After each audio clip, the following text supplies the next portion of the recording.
बिस्मिल्लाहिर्रहमानिर्रहीम। मैं हूं तारिक तुनियो और ये है वॉइस नोट नंबर 1। आगे अपने मार्च 21 में क्वेश्चन 7 पार्ट ए में दो टैक्सेस पूछे, एक एक्स्ट्रा टैक्स और दूसरा कैपेसिटी टैक्स, और इस पे 5 नंबर का सवाल बनाया है।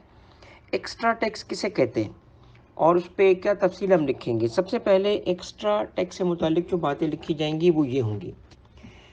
एक्स्ट्रा टैक्स चार्ज किया गया है इस तरीके से कि चार्जिंग सेक्शन या स्कोप ऑफ टैक्स का सेक्शन 3 इसको लगाने की, इम्पोज करने की पावर देता है फेडरल गवर्नमेंट को। और पहला पॉइंट ये होगा कि ये टैक्स फेडरल गवर्नमेंट चार्ज कर सकती है। पहला पॉइंट होगा फेडरल गवर्नमेंट का जिक्र।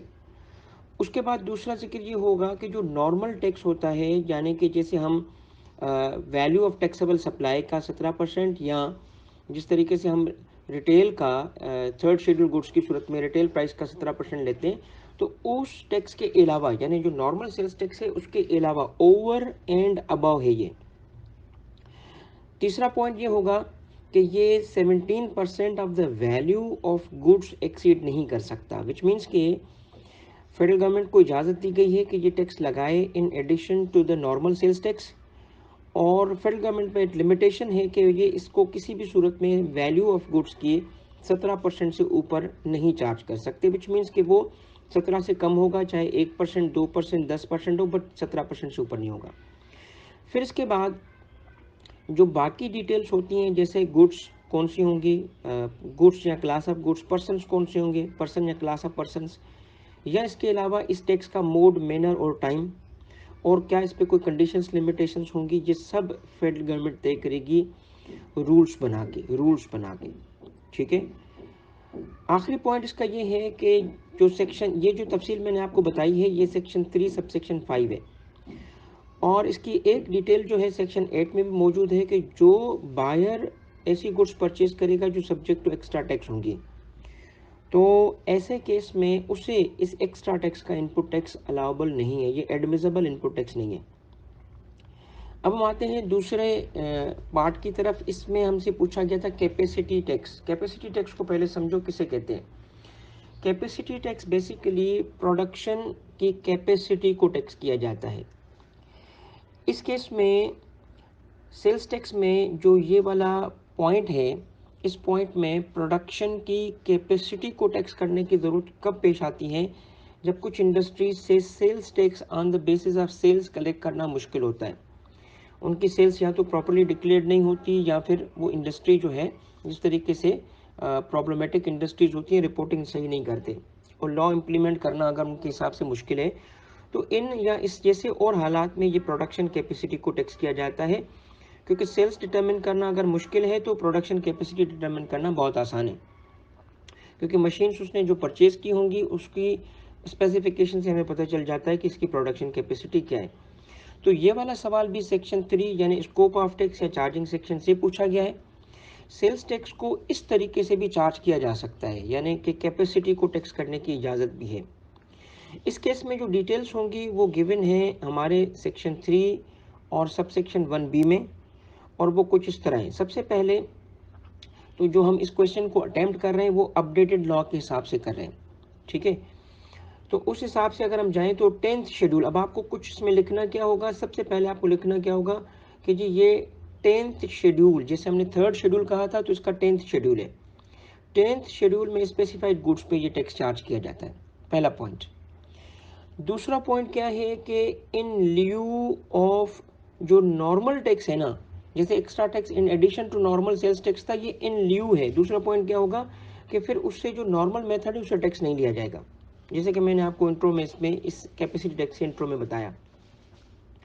तो ये दो मेन बातें हो गई कि ये 10th शेड्यूल की गुड्स है, और उसमें नॉर्मल जो टैक्स है जो वीएटी मेथड से हम चार्ज कर रहे होते हैं वो चार्ज नहीं होगा। ठीक है। और ये किस तरीके से होगा, ये उस शेड्यूल के अंदर फिर बताया गया है फर्दर डिटेल्स, जैसे कि प्रोडक्शन कैपेसिटी किसकी होगी, प्लांट की, मशीनरी की, अंडरटेकिंग की, स्टैब्लिशमेंट या इंस्टॉलेशन की। तो चूंकि अलग अलग अल्फाज इस्तेमाल होते हैं तो सारे अल्फाज लिखे गए कि अगर कोई उसको प्लांट नहीं बोलता, उसको अंडरटेकिंग बोलता है, इंस्टॉलेशन बोलता है। तो ये बेसिकली सिंपल अल्फाज में मशीन की प्रोडक्शन कैपेसिटी है। इस वजह से जो डिटेल लिखी गई है वो शायद लिखी गई है, और इसमें आखिर में लिखा गया है कि फिक्स्ड बेसिस पे ये टैक्स चार्ज होता है। और ये जो डिटेल्स जब हम लिखेंगे तो fixed basis from any person जो कि इस पोजीशन पे होगा कि ये टैक्स को कलेक्ट करेगा, विच मीन्स कि वो बंदा जो कि इसकी प्रोडक्शन कैपेसिटी का जिम्मेदार होगा। बिस्मिल्लाहिर्रहमानिर्रहीम, मैं हूँ तारिक चुनियो और ये है वॉइस नोट नंबर 2। ICAP ने सितंबर 22 में एक सवाल पूछा है जिसमें 5 नंबर का सवाल है और कहा गया है कि रिटेलर के बारे में briefly discuss the chargeability of sales tax, और स्पेसिफिकली कहा गया है कि सेल्स टैक्स एक्ट 1990 और रूल्स मेड देयर अंडर, उसके तहत हमने ये रिटेलर की टैक्सेशन डिस्कस करनी है। इसके जवाब में हम लिखेंगे कुछ ये बातें। सबसे पहले तो रिटेलर दो किस्म के हैं। एक रिटेलर वो जो कि अपने इलेक्ट्रिसिटी के बिल के साथ सेल्स टैक्स पे करता है, और दूसरा कहलाता है टीयर 1 रिटेलर। इसको अगर हम बिल्कुल सादा ज़बान में कहें तो एक छोटा और एक बड़ा। जो छोटा होगा वो इलेक्ट्रिसिटी के बिल के साथ, और जो बड़े रिटेलर्स होंगे वो टीयर 1 कहलाते हैं। इसमें चूंकि हमसे सिर्फ क्या पूछा गया है, हमने डिस्कस दी चार्जेबिलिटी कहा गया है, चार्जेबिलिटी ऑफ सेल्स टैक्स। तो हम इसमें डेफिनेशन नहीं देंगे, ना रिटेलर की देंगे ना टीयर 1 रिटेलर की डेफिनेशन देंगे, हम सिर्फ चार्जेबिलिटी बताएंगे। चार्जेबिलिटी सबसे पहले जो नॉर्मल इलेक्ट्रिसिटी के साथ जो बिल पे करता है उसकी। अच्छा, इसमें पहला पॉइंट ये है कि ये मंथली बिल के साथ सेल्स टैक्स पे करते हैं, मंथली बिल के साथ, ठीक है।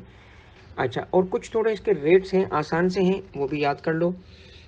सबसे पहले रेट इसका होता है पर मंथ 3000 रुपये, 30,000। अगर इलेक्ट्रिसिटी का जो बिल है मंथ का 30,000 से एक्सीडिंग नहीं होगा, यानी 30,000 या उससे कम होगा, तो 3,000 रुपये पर मंथ ये टैक्स देना पड़ता है, फिक्स्ड अमाउंट।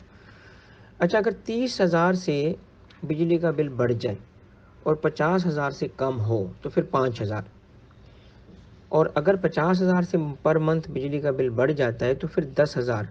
तो 3,000 पर मंथ, 5,000 पर मंथ या 10,000 पर मंथ, डिपेंड करता है बिजली का बिल कितना है, ठीक है। ये इसके चार्जेबिलिटी का तरीक़ेकार है। Fixed amount of tax charge किया जाता है इससे।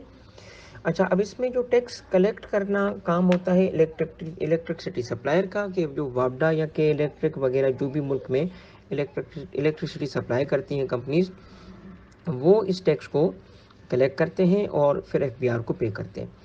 इसमें एक पॉइंट और है कि अगर वो टैक्स पेयर, वो जो रिटेलर है, अगर वो ATL पे नहीं है, ATL कहते हैं एक्टिव टैक्स पेयर लिस्ट को, और इसमें वो बंदे आते हैं जो रिटर्न फाइल करते हैं, नॉन फाइलर ATL पे नहीं होते। तो जो ATL पे नहीं है रिटेलर, तो ऐसे रिटेलर का जो ऊपर बताया गया टैक्स था 3,000, 5,000 या 10,000, ये 100% से इंक्रीज हो जाएगा, डबल हो जाएगा, यानी 6,000, 10,000 और 20,000 हो जाएगा।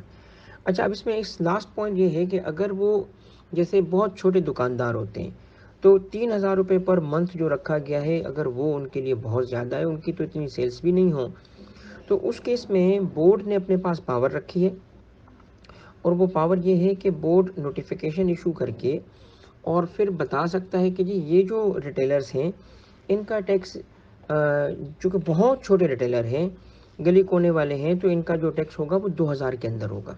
अब वो कितना होगा वो डिपेंड करता है, अप टू 2,000 की पावर उनके पास है। तो जो बुनियादी बातें रिकैप करता हूँ रिटेलर की, जब वो टाइप 1 का रिटेलर होगा, टाइप 1 का मेरा मतलब है छोटा रिटेलर होगा कि इलेक्ट्रिसिटी के बिल के साथ मंथली बेसिस पे ये टैक्स पे करता है, और 30,000 रुपये के अंदर अगर बिल है तो 3,000, 30,000 से ऊपर मगर 30,000 से ऊपर और 50,000 से कम बिजली का बिल है तो 5,000, और 50 से अगर बिजली का बिल एक्सीड कर जाए तो 10,000 रुपये ये टैक्स देना पड़ता है। अब हम आते हैं दूसरी टाइप की तरफ रिटेलर की, और वो है टीयर 1। टीयर 1 की टैक्स स्टेटमेंट इस तरह है, दो तरीके से होगी। एक तो टीयर 1 अगर उन गुड्स में डील करता है जो 3rd शेड्यूल में है, तो फिर उसे कुछ भी नहीं करना, क्योंकि उस केस में मैन्युफैक्चरर या इंपोर्टर सारा टैक्स दे चुका है। सिर्फ वो डिस्ट्रीब्यूटर को जितना टैक्स दे रहा होगा वो आगे रिकवर कर लेगा, मगर गवर्नमेंट से इसका वास्ता नहीं पड़ेगा with respect to supplies of 3rd schedule goods. और other than 3rd schedule goods के लिए टीयर 1 को टैक्स देना होगा VAT मेथड से, जिस तरीके से मैन्युफैक्चरर, डिस्ट्रीब्यूटर सारा सप्लाई चेन पे कर रहा होता है, कि सेल्स पे आउटपुट और परचेजेस पे इनपुट टैक्स। और इसमें लास्ट पॉइंट ये है कि टीयर 1 पे एक पाबंदी है कि वो POS system, point of sale system लगाते हैं। Thank you.